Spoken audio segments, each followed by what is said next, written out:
I think sometimes we think about owning ourselves and all of a sudden it's like, well, that's a lot to own. And it's like, well, just pick one small thing Right. that is a quirk of yours or that maybe makes you a little bit different than anybody else, and just work on owning that one little piece. And when you realize that owning it isn't going to actually push you off a cliff, like, you'll be more confident to own the next thing. Welcome back to the Own Your Awkward podcast. I'm your host, Andy Vargo, and every episode we get into what has made our guests vulnerable and how they've learned how to own their awkward in order to live their best life. Stay tuned so you can hear every awkward moment in today's show.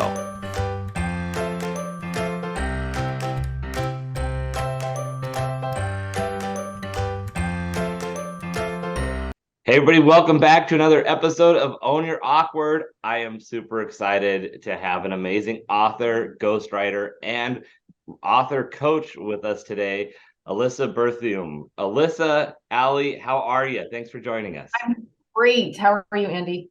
I am excellent. I'm in the Northwest and we are having rare sunny weather for this time of year, so that just lifts spirits everywhere. So Absolutely. Sunshine all the way. exactly. So speaking of sunshine and good things, I love to start my podcast out asking each of my guests, with everything going on in the world, what's the most positive thing you see right now? Oh gosh.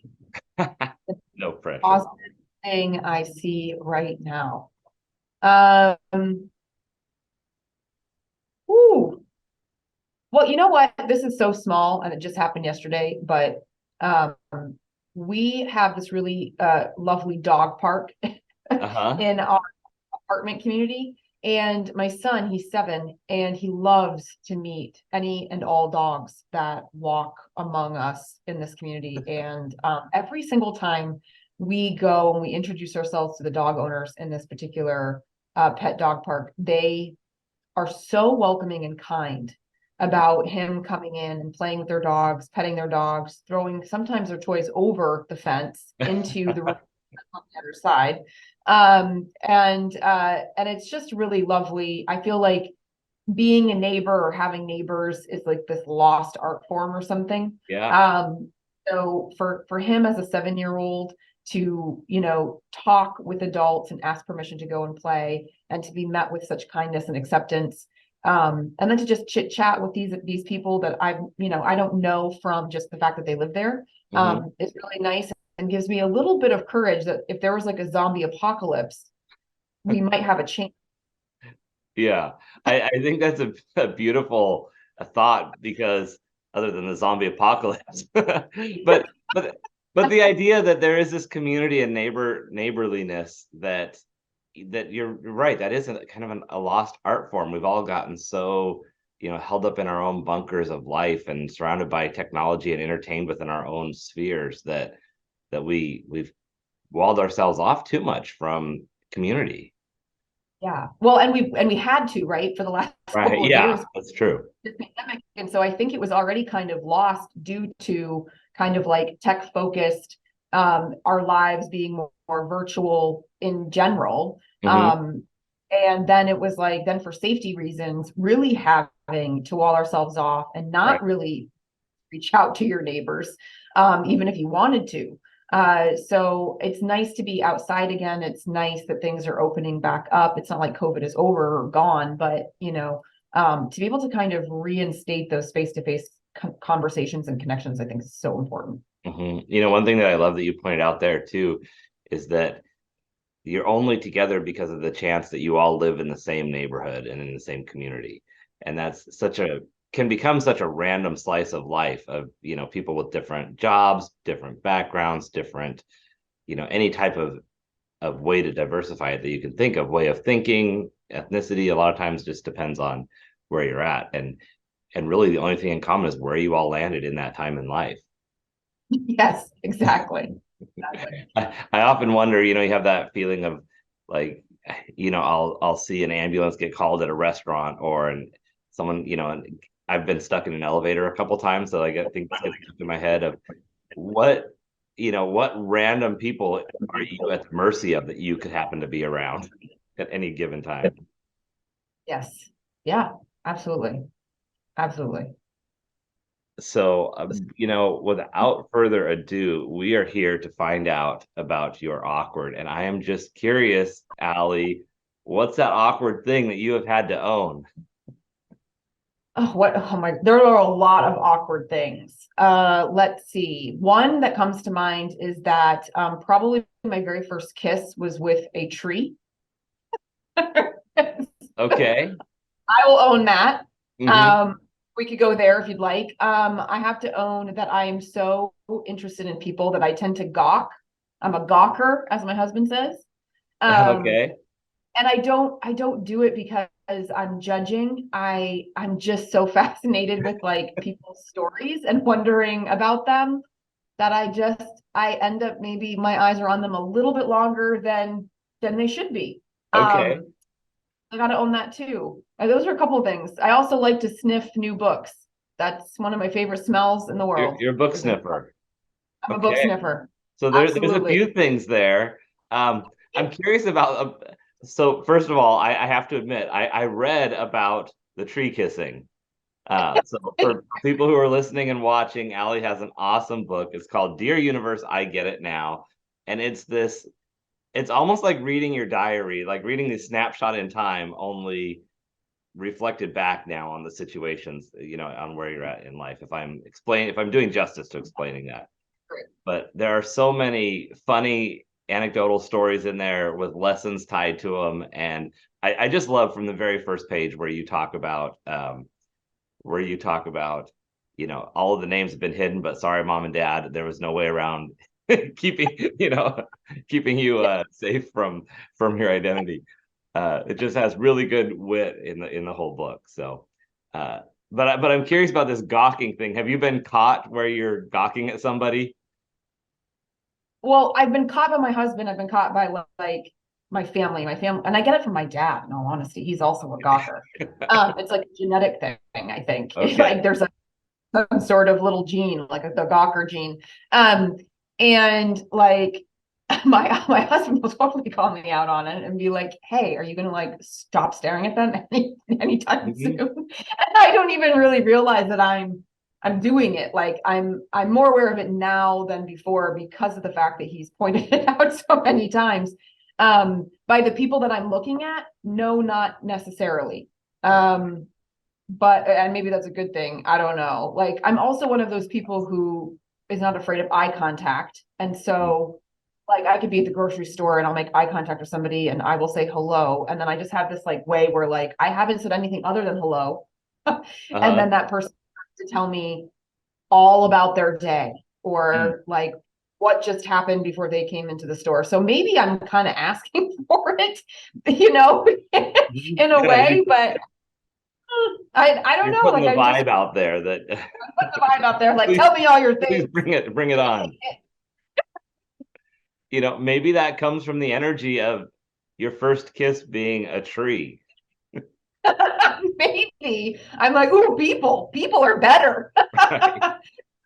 I don't know. I have no idea. But yeah, I've always been curious about people. Okay. Well, and I think that definitely comes through in your writing. Like you're talking about just what's going on in life and around you, and this whole perception of the way you're taking things in. Um, so so tell me I read about it, so I shouldn't have. I should make let you explain that a little bit more for people who didn't. Although y'all should go buy the book. But tell us, how did this happen with the tree? How did this happen with the tree? The Cliff Notes version is that I've always been this kind of imaginative and quirky, a little bit bold and unabashed kind of person. And this started at a very young age where I would love to be barefoot outside. We had this cove of trees like right next door to the house. And there was this one stump out there, like a tree had been cut down at some other time, one stump in like the center of all these other trees. And that was like my soapbox. And that was where I made up stories and songs and dances. I loved musicals as a kid. And like each of the trees around this stump would kind of be like a character, like a fill in. Okay. And I would carry on elaborate storylines and plots that I came up with these trees, going from one to another, knowing who they were, in this drama. And somewhere along the way, there has to be a love story, Andy. I mean, this is how musicals go. That's true. And better than me to be the leading lady. So yeah, somewhere along the way, you gotta like lean in, you gotta go all the way out there if you're gonna do it, to really act on it. And in one of these elaborate plots, I was smooching with a pine or a maple, or I don't know. I don't even know what the trees were at that point in time, because I was not even schooling yet. I was like 4, maybe. Mm-hmm. So um, yeah, so there's just so many questions there. I mean, I love the way you describe that, because I can just picture it. I mean, it sounds like the perfect setup for a children's tale, or this whole TV series about the kid who goes out and creates, every episode is a different story with the trees around them and just sitting on that stump in the middle. And it's just I can see it. It's beautiful. But I'm curious, did it, how long before anybody found out about that, or did you tell anybody? Because I know my first kiss, I got busted right away. I think I was not even kindergarten, if maybe kindergarten, and my brother was like daring me to kiss the little girl across the street. We were the same age, and we kissed in this little cardboard box we had made out of like a refrigerator box or something. And he was above us looking. It was like, oh my God, they kissed. And then of course we both get in trouble. And it was, I'm sure, this innocent peck on the cheek thing, but of course. Yeah, brothers are the worst. My I brother went know. and tattled my first kiss with a person, which was at 12. Okay. I'm glad it did happen with a person. It did happen for me. It was with a real person, and I was like 12. I did propose to somebody in kindergarten, and that didn't go so well. The ring was even chucked back at me, and I don't think that person was me for a while. So it was a real rejection. The trees were never like that. They were very open and welcoming, and everything was very consensual. Yeah. I don't know. I had 2 neighbor friends that were girls. One was like the year younger than me, and then her sister was 2 years younger than me. And at some point, the 3 of us were playing in the woods together, and they were doing the same thing. Now, this was like, then we had to have a pact that we weren't going to tell anybody about our weirdness, out in the woods. Right. So really, I think the weirdness with the trees itself kind of came out also around that 12-year age, when my cousin caught me talking to a tree in one of my episodes. Mm-hmm. He didn't see me kissing it. He knew that I was talking to it, and that kind of put the kibosh on the play, the imaginary play outside with myself and whatever tree was available. Right. I think that my first kind of like coming out about having kissed trees was the book in Okay. 2020 published. People were not new to the idea that I had been playing in the trees, like, because my whole family knew that I was always out in the woods when the weather was nice enough. But the kissing stuff, I think they were like, oh wow, this is like way stranger than realized. To a level we didn't know about. Oh, that's awesome. I'm curious about if you've done any reflection on what your draw to the trees was early on. Partially, I think it was instinctual. Like, it just felt natural to be out there. Yeah. Another part, I think, is kind of geography, right? So I'm a Vermonter, and where I was growing up in a small town, trees were like a thing. Like, they were just everywhere, especially when you get into your more rural kind of communities. You've got farm fields and trees and mountains. It's a tree state, really.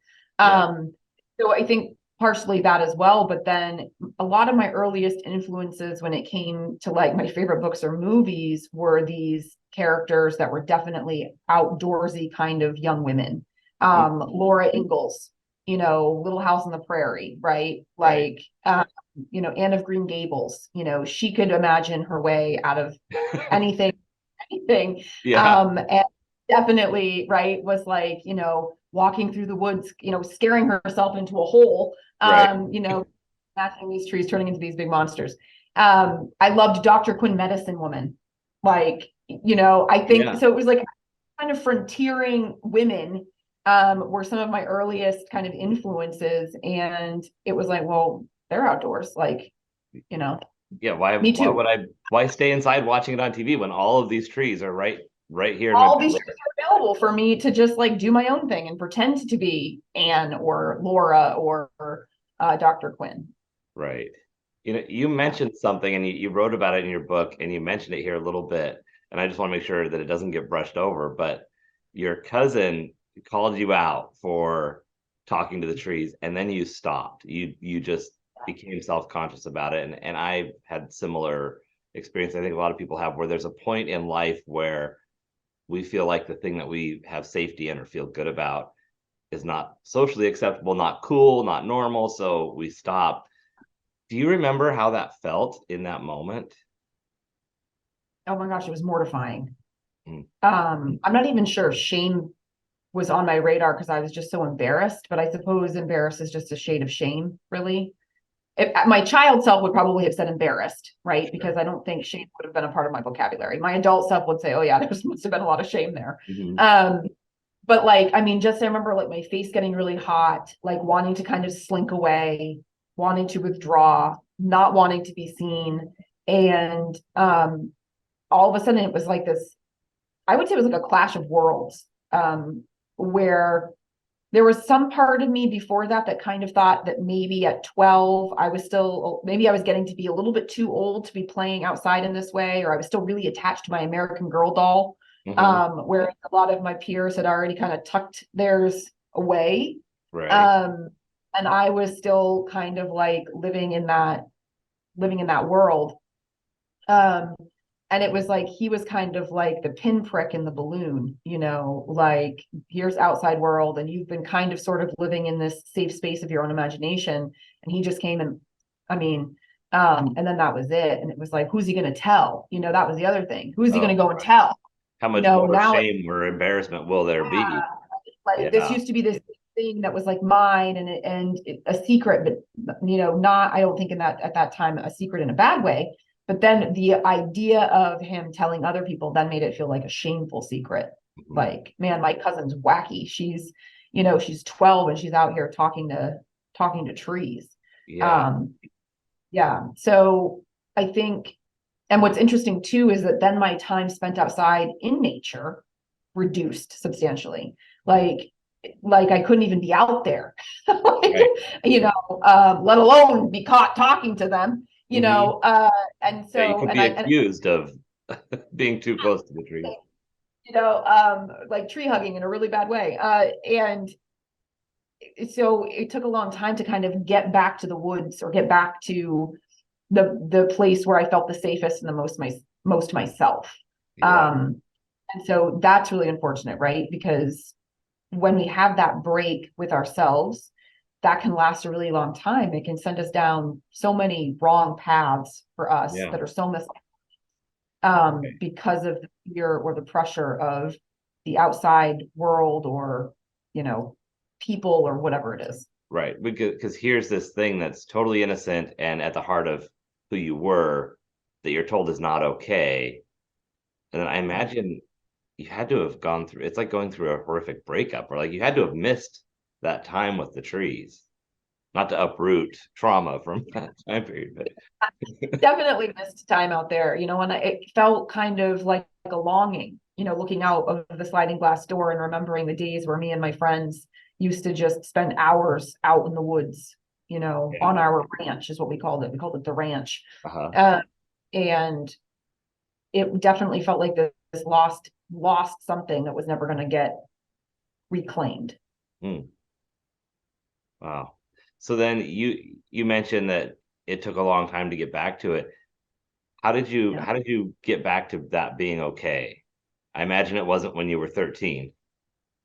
It was not. I mean, I think I found little glimpses of solace, like when I was like training in the fall for field hockey, like preseason before we would have games, we would be training, right? And so we would run the cross country trail.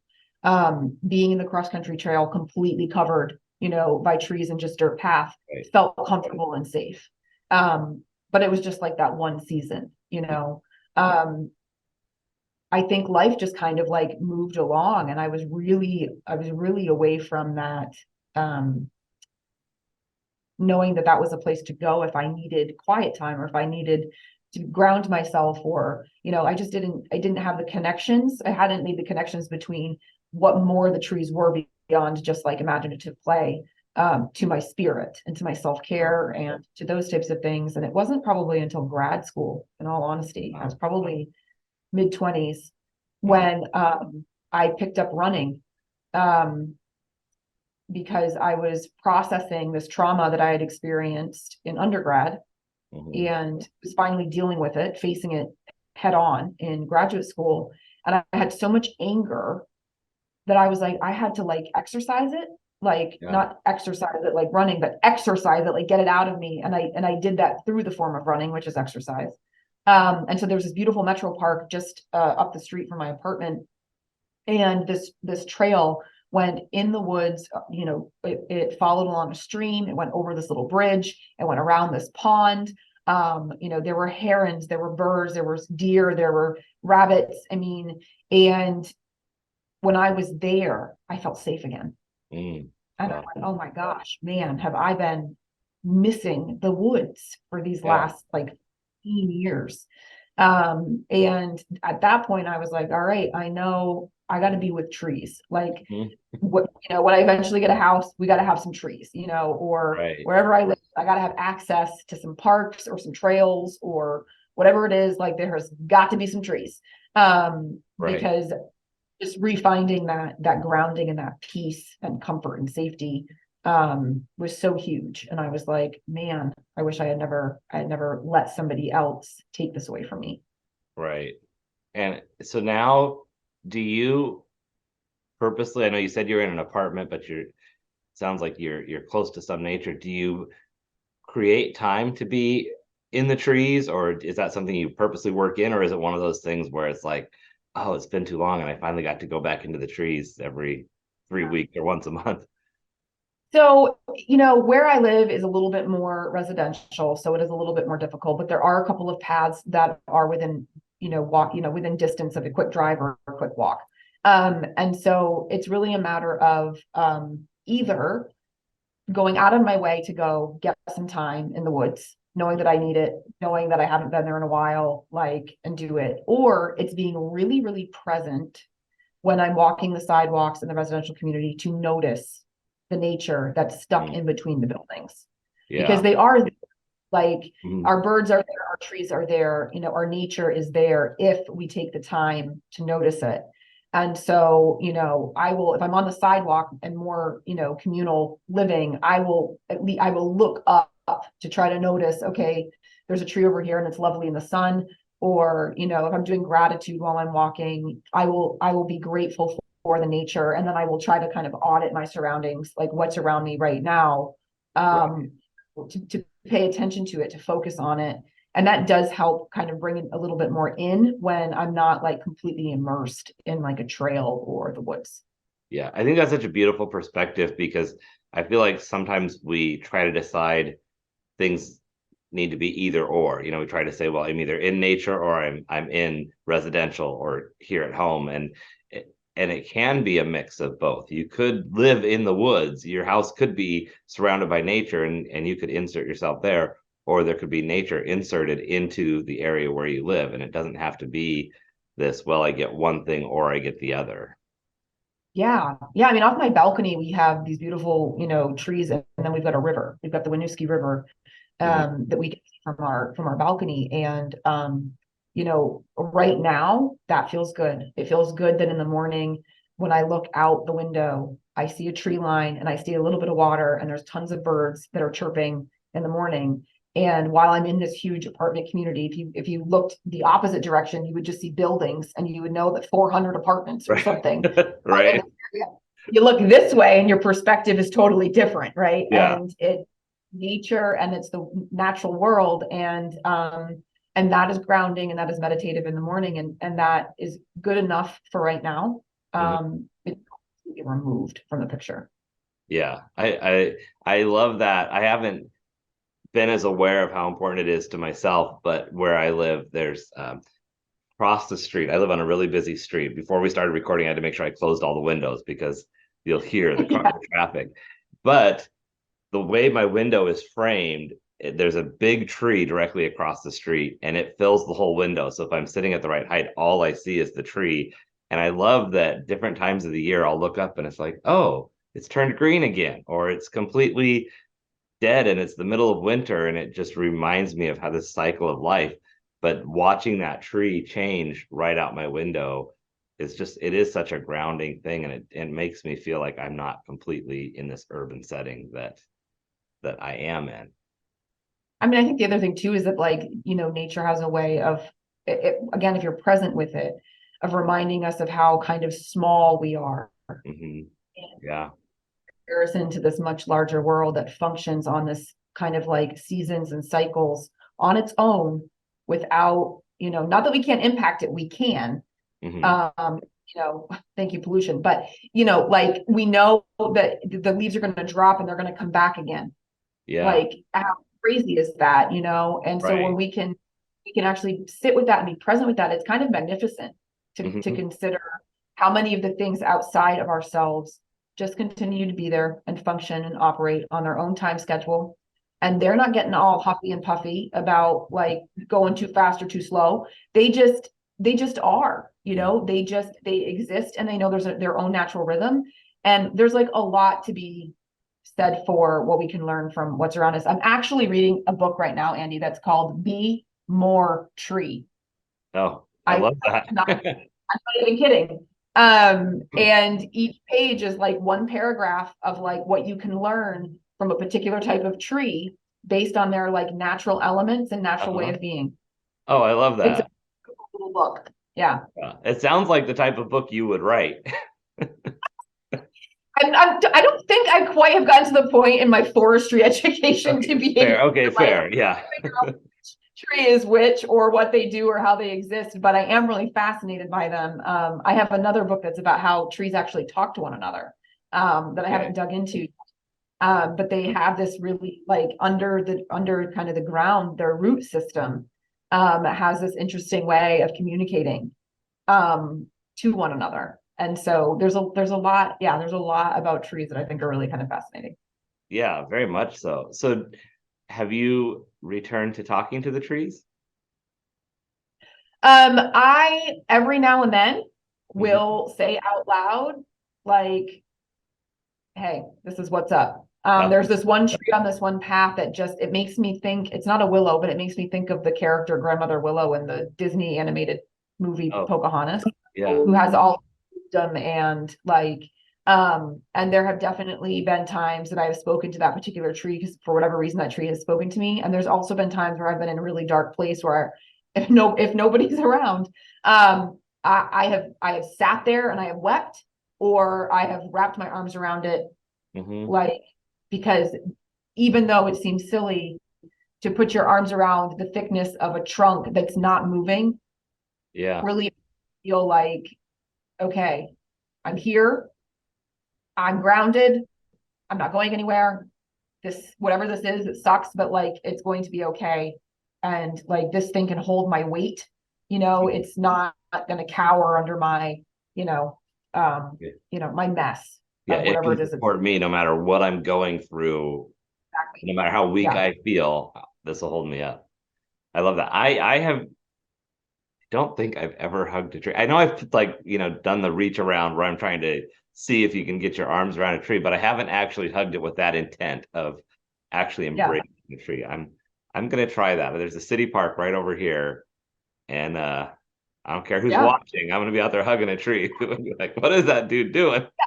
And the irony of all this, right, is like Vermonters are kind of known playfully as being tree huggers because we're usually very environmentally friendly and like we're Mhm. thinking about trees. But like I think that's where the word tree hugger comes from. It's like they're protecting the environment. I am legitimately a tree hugger, Uh-huh. not necessarily out of protection of the environment, though I would support that. I'm Right. I'm hugging them. I want to, and sometimes I need it. Fair. Yeah.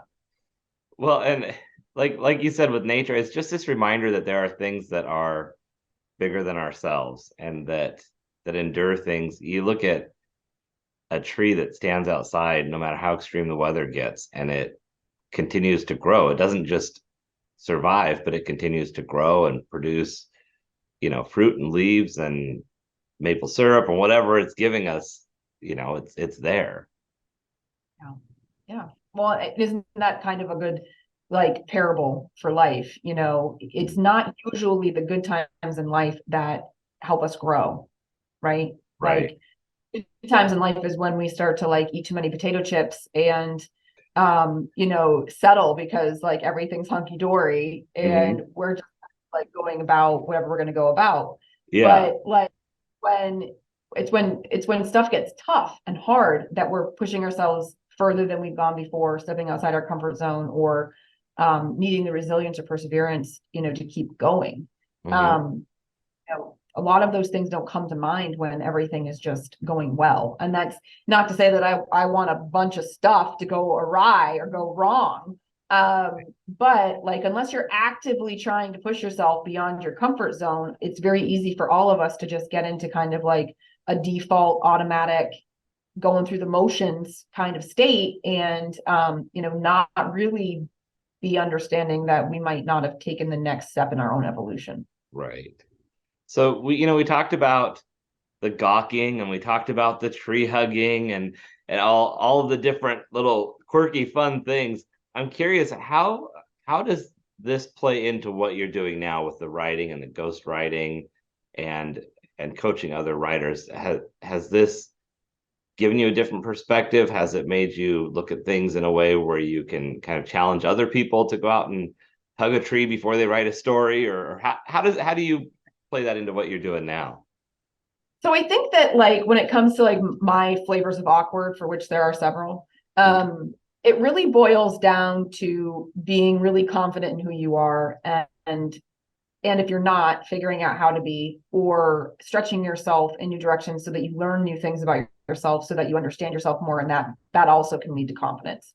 And those things are really important, you know, as a ghostwriter or a book coach, because my whole goal is to get either my client's voice or my client's whole kind of persona onto the page as authentically them, Mm. right? Yeah. So they have to really know themselves super well and own all of their stuff: awkward, messy, beautiful, terrible. Like they got to own it all. Right. And they also have to be comfortable to be themselves in front of me so that I can then either help them write themselves onto the page, or I can write themselves for them.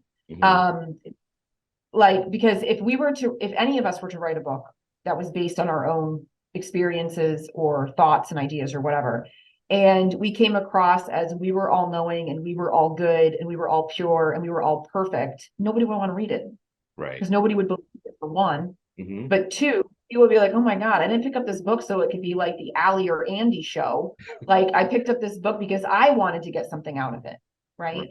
And the way that we connect to a reader is to show them something that they can relate to, which means that we have to be messy and we have to be multidimensional and we have to be imperfect, right? Because that's what's true. I mean, that's what's human, right? Right. We are all human because of our imperfection and our awkward and our messy and all of the shades of all those things in between. And it would be pretty hard, I think, for me to convince anyone that I worked with to own all of their quirks and all the other things if I wasn't willing to be like, well, let me tell you something. Right. Like, you think you're weird, let me tell you about me. Like, um, so by me being able to show up kind of genuinely as I am, you know, people have remarked like, man, like I read your book or I see what you post online, and then I meet you and you're like exactly who you come across to be in all those other written forms. And I'm like, well, I freaking hope so. Yeah, Like right.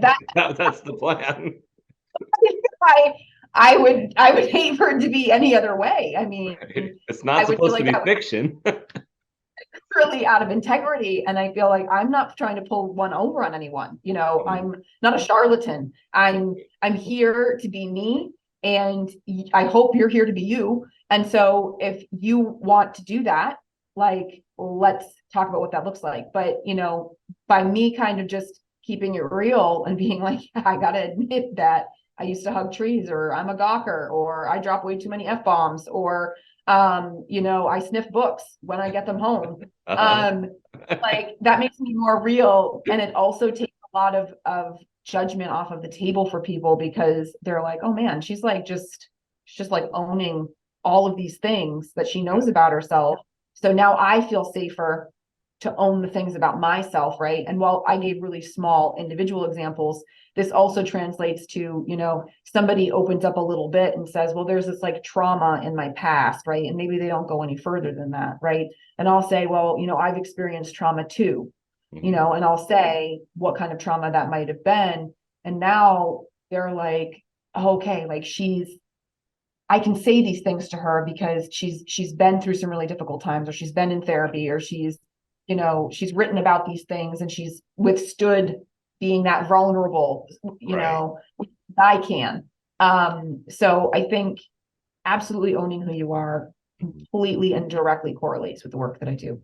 Yeah, I think that's a beautiful perspective too, because we forget how many times our own bravery gives other people the permission to be brave and to be vulnerable. Yes. They need an example. They need to feel safe, because it goes back to that 12-year-old being told you can't hug a tree or talk to a tree or kiss a tree.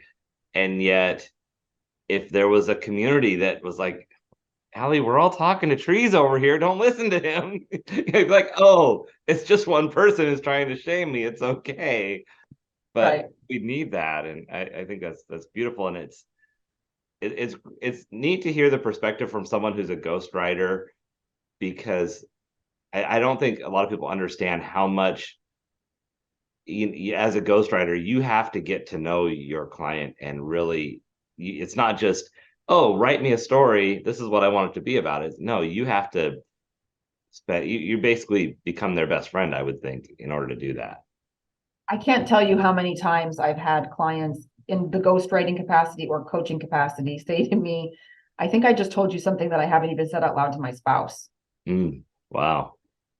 And I don't take that lightly. Like, that's a sacred thing that they're sharing if they haven't even found a voice yet to say it to their spouse. And it's not that like their spouses are scaring them, or like they don't share, what they need to, but it's like when you're working on a book, especially one that's about one's life, there are things that you don't even realize that you need to say out loud that need to go into the book, because you're used to just giving the high level kind of superficial brush over of life events, like this happened and that happened and this happened.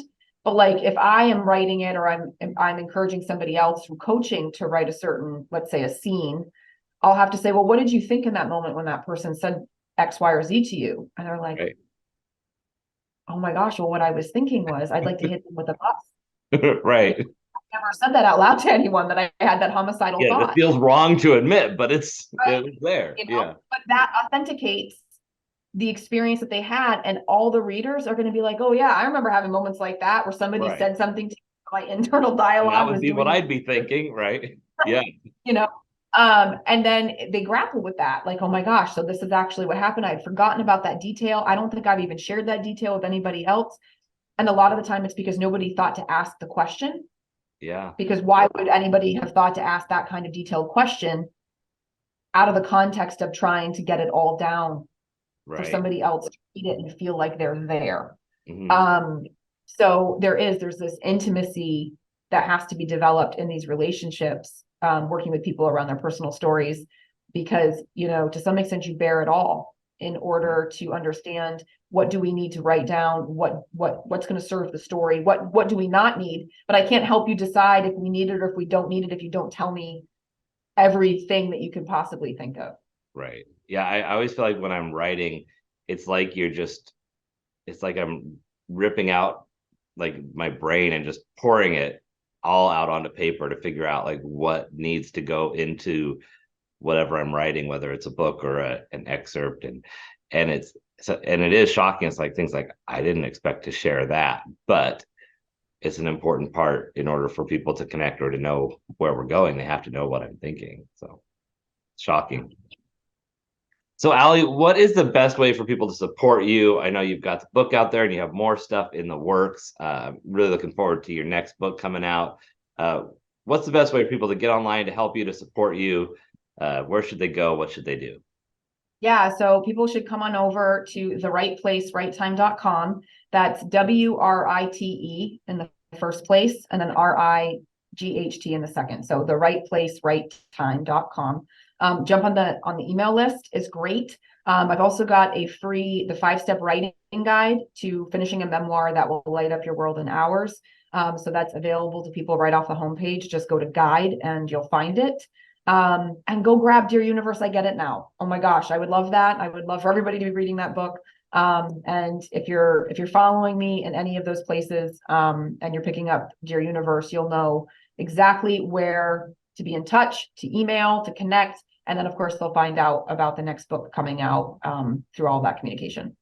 Definitely. And to make it really easy for you guys, we've got links to the website and to the book right below in the show notes. So click there after you finish the show, and be sure to follow Allie everywhere and sign up for the email list.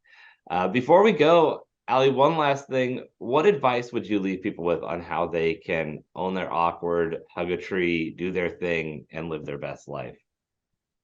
Start small. You don't have to go after like the biggest, awkward thing ever to own. Like, pick a small thing that isn't going to kill you to share with like one person, right? And like basically test it out on somebody really safe, and like just keep testing it. But I think sometimes we think about owning ourselves, and all of a sudden it's like, well, that's a lot to own. And it's like, well, just pick one small thing that is a quirk of yours, or that maybe makes you a little bit different than anybody else, and just work on owning that one little piece. And when you realize that owning it isn't going to actually push you off a cliff, like, you'll be more confident to own the next thing. Yeah. I think that's beautiful, because you don't decide you're going to run a marathon and then go out your door and run 26 miles. Exactly. You run a mile or half a mile, or you walk a quarter mile, whatever you can do. You've got to start small. Exactly. That is perfect advice. Thank you so much. And thank you, Allie, for joining us today. It's been a pleasure. Thanks for having me, Andy. And everybody else, be sure you go out there, follow Allie, check out the website, sign up for the mailing list, and then, of course, own your awkward. Thank you so much for listening in for today's show. Be sure to visit awkwardcareer.com to continue your journey. And of course, please like, subscribe, and share with your friends so they can find their awkward side and learn how to own it.